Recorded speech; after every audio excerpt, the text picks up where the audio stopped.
Hey guys, PC building guide episode 1కి అందరికి స్వాగతం. సో ఈ వీడియోలో మనం 40K బడ్జెట్లో మంచి గేమింగ్ పీసీ బిల్డ్ ఏదైతే ఉందనేది చూసుకుందాం. సో దీంట్లో అయితే నేను పార్ట్స్ మెన్షన్ చేస్తాను, అప్గ్రేడబిలిటీ మెన్షన్ చేస్తాను, ఏది ఎలా ఆప్టిమైజ్ చేసుకోవాలనేది కూడా చెప్తాను, ఎలాంటి లెవెల్ పర్ఫార్మెన్స్ వస్తుంది అనేది కూడా డిస్కస్ చేసుకుందాం. సో ఈ పీసీ బిల్డ్ నేను C4 ఈటెక్ ఇంగ్లీష్ ఛానల్ నుంచి ఇన్స్పైర్ చేసుకున్నాను, కానీ చాలా పార్ట్స్ వరకు అయితే నేను వాల్యూ ఫర్ మనీ ఇచ్చే పార్ట్స్కి కానీ లేదా మంచి బ్రాండ్ నుంచి వచ్చే పార్ట్స్కి మార్చాను. సో 1-2 పార్ట్స్ మాత్రమే సేమ్ ఉంటాయి దానికి దీనికి. సో మనం ఫస్ట్ పార్ట్స్ విషయానికి వస్తే మదర్ బోర్డ్ గురించి మాట్లాడుకుందాం. మదర్ బోర్డ్ చూసుకుంటే మనకి ASRock B365 మదర్ బోర్డ్ ఉంది. సో దీంట్లో ఏంటంటే మనకి మినీ సైజ్ బోర్డ్ కాబట్టి మీరు చిన్న కేస్ కావాలంటే చిన్న కేస్ కూడా సెలెక్ట్ చేసుకోవచ్చు.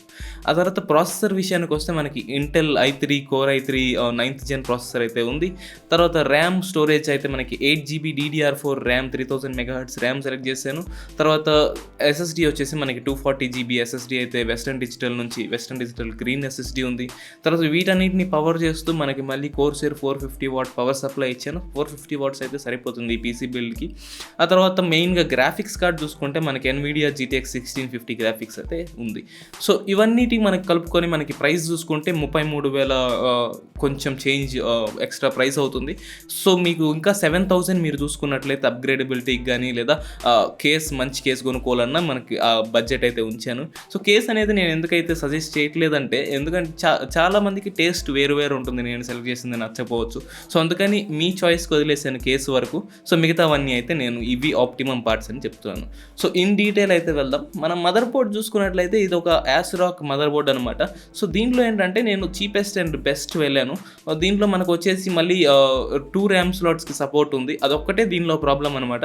సో మీకు 4 ర్యామ్ స్లాట్స్ కావాలి అప్గ్రేడబిలిటీకి అనుకుంటే ఇంకో 1,500 ఎక్కువ ఖర్చు పెట్టగలిగితే మనకు వచ్చేసి మళ్ళీ AORUS గిగాబైట్ నుంచి అయితే ఒక మదర్ బోర్డు ఉంది, B360M మదర్ బోర్డు, దాంట్లో 4 ర్యామ్ స్లాట్స్ వస్తాయి. అది పక్కన పెడితే మళ్ళీ దీంట్లో అయితే మనకి M.2 సపోర్ట్ ఉంది, PCIe Gen 3 సపోర్ట్ ఉంది. సో అన్ని సపోర్ట్స్ అయితే మనకి దీంట్లో వస్తాయి. సో ఆ విషయంలో ఏం లేదు.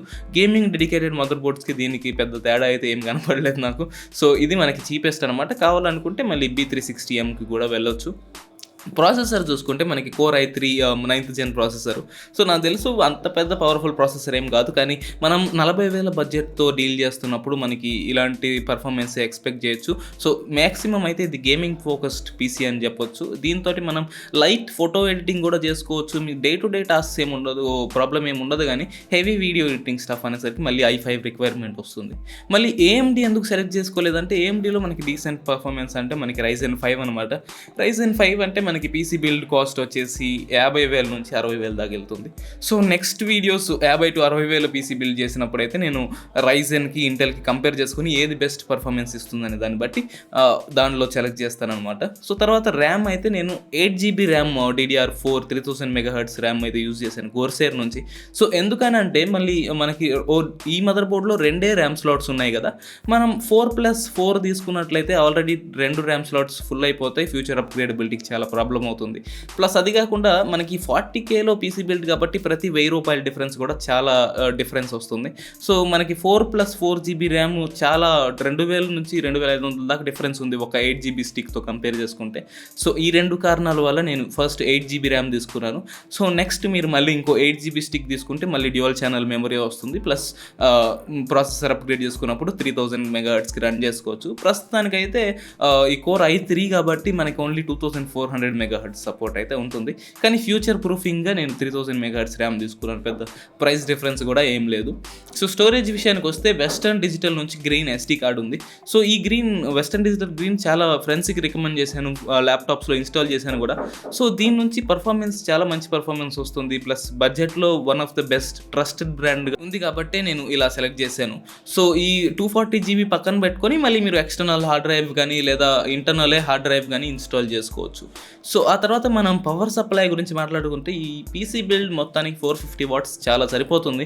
మనం హయ్యర్ పీసీ బిల్డ్స్కి వెళ్తేనే మనకి 500 వాట్స్ కానీ 600 వాట్స్ కానీ అవసరం అవుతుంది. సో ఈ ప్రస్తుతానికి ఈ పీసీ బిల్డ్కి మాత్రం 450 వాట్స్ సరిపోతుంది. మీరు ఇంకా కొంచెం గ్రాఫిక్ కార్డ్ అప్గ్రేడ్ చేసుకున్నా లేదా CPU అప్గ్రేడ్ చేసుకున్నా కొంచెం రూమ్ అయితే ఉంటుంది మనకి సేఫ్టీకి ఈ పవర్ సప్లై సెలెక్ట్ చేసుకుంటే. సో అందుకనే నేను 450 వాట్స్ సప్లై సెలెక్ట్ చేసుకున్నాను. మళ్ళీ మీరు కొనేటప్పుడు కూడా రెప్యూటబుల్ బ్రాండ్స్ నుంచే కొనండి. కోర్సేర్ లాగా పవర్ సప్లైలో మంచి బ్రాండ్ కొనకపోతే చాలా యాక్సిడెంట్స్ అనేవి జరుగుతూ ఉంటాయి పీసీలో. సో ఫైనల్గా మనకి మళ్ళీ గ్రాఫిక్ కార్డ్ గురించి మాట్లాడుకుంటే మనకి GTX 1650 సెలెక్ట్ చేశాను. GTX 1650కి 1660కి మనకి ఓన్లీ 2 GB VRAM డిఫరెన్స్ ఉంది, కానీ ప్రైస్ చూసుకుంటే 6-7 వేల ప్రైస్ డిఫరెన్స్ అయితే ఇచ్చాడు. సో అందుకనే నేను 1650తో వెళ్ళాను. సో మ్యాక్సిమం గేమ్స్ మనకి 1080p అల్ట్రా సెట్టింగ్స్లో కూడా 1650 హ్యాండిల్ చేయగలదు. కొన్ని గేమ్స్ హెవీ అవుతాయి, సో మనకి ఫ్రేమ్ రేట్స్ ఫ్లక్చువేట్ అవుతాయి, కానీ కొంచెం మీరు గ్రాఫిక్స్ తగ్గించినట్లయితే ప్రాబ్లం అనేది ఏమి ఉండదు. సో దీనిలో గిగాబైట్ మాత్రం ఎందుకు సెలెక్ట్ చేసుకున్నానంటే గిగాబైట్లో మనకి మంచి బ్యాక్ ప్యానలింగ్ వస్తుంది. సో బిల్డ్ క్వాలిటీ కూడా నేను ఆల్రెడీ ఒక పీసీ బిల్డ్ 1660 యూజ్ చేశాను గిగాబైట్ నుంచి. సో దాని బిల్డ్ క్వాలిటీ కూడా నాకు చాలా నచ్చింది. అందుకని మనకి 1650కి కూడా నేను గిగాబైట్ నుంచే సెలెక్ట్ చేశాను, ఏ కంపెనీ మార్చకుండా. సో మనకి ఇవన్నీ పార్ట్స్. సో మనకి ఫస్ట్ మీరు ఏదైనా అప్గ్రేడ్ చేసుకోవాలనుకుంటే మనకి ఫస్ట్ వచ్చేసి ర్యామ్, మీరు ప్రాబబ్లీ ర్యామ్ అప్గ్రేడ్ చేసుకోవచ్చు. మనకి డ్యూయల్ ఛానల్స్ మెమరీ సపోర్ట్ వస్తే చాలా ఇంప్రూవ్మెంట్ అయితే వస్తుంది. ఆ తర్వాత మళ్ళీ SSD కూడా మనకి 500 GB నుంచి 1 TB SSDకి వెళ్ళారంటే మనకి బూటింగ్ దగ్గర నుంచి గేమ్స్ కూడా దాంట్లోనే స్టోర్ చేసుకోవచ్చు. సో అది అప్పుడు ఇంకా గేమ్ లోడ్ టైమ్స్ కూడా చాలా ఫాస్ట్ అవుతాయి. ఆ తర్వాత మళ్ళీ మీ ప్రిఫరెన్స్ని బట్టి మీకు ఎక్కువ వర్క్ లోడ్ చేయాలనుకుంటే CPU అప్గ్రేడ్ చేసుకోవచ్చు, లేదా ఎక్కువ గేమింగ్ చేయాలనుకుంటే మళ్ళీ మీరు గ్రాఫిక్ కార్డ్ అప్గ్రేడ్ చేసుకోవచ్చు. సో ఈ ఆర్డర్లో మీరైతే అప్గ్రేడ్ చేసుకోవచ్చు. సో మనకి ప్రైస్ చూసుకుంటే మనకి 40,000 లోపు మొత్తం ఫినిష్ అయిపోతుంది.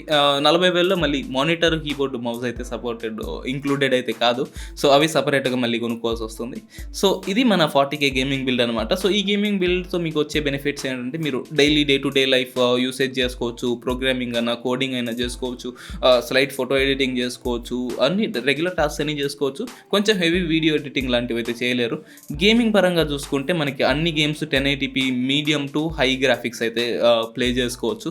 సో ఈ గేమింగ్ పీసీ ఎలా ఉందనేది మీరు నాకు కామెంట్ సెక్షన్లో చెప్పండి. ఇంకా ఏదైనా సజెషన్స్ ఉంటే ఏ పార్ట్స్ మీకు బెటర్ సూట్ అవుతాయని మీరు అనుకుంటున్నారు ఏదైనా అన్ని కామెంట్ సెక్షన్లో చెప్పండి. సో నెక్స్ట్ వీడియో ఏ బడ్జెట్ గురించి చేయాలనేది కూడా కామెంట్ సెక్షన్లో చెప్పండి. ప్రస్తుతానికైతే ఇది మన గేమింగ్ పీసీ బిల్డ్ అండర్ 40,000 అనమాట. సో ఈ వీడియో మీకు నచ్చినట్లయితే లైక్ చేయండి, ఇలాంటి వీడియోస్ కోసం సబ్స్క్రైబ్ చేయండి. మళ్ళీ వచ్చే వీడియోలో కలుద్దాం.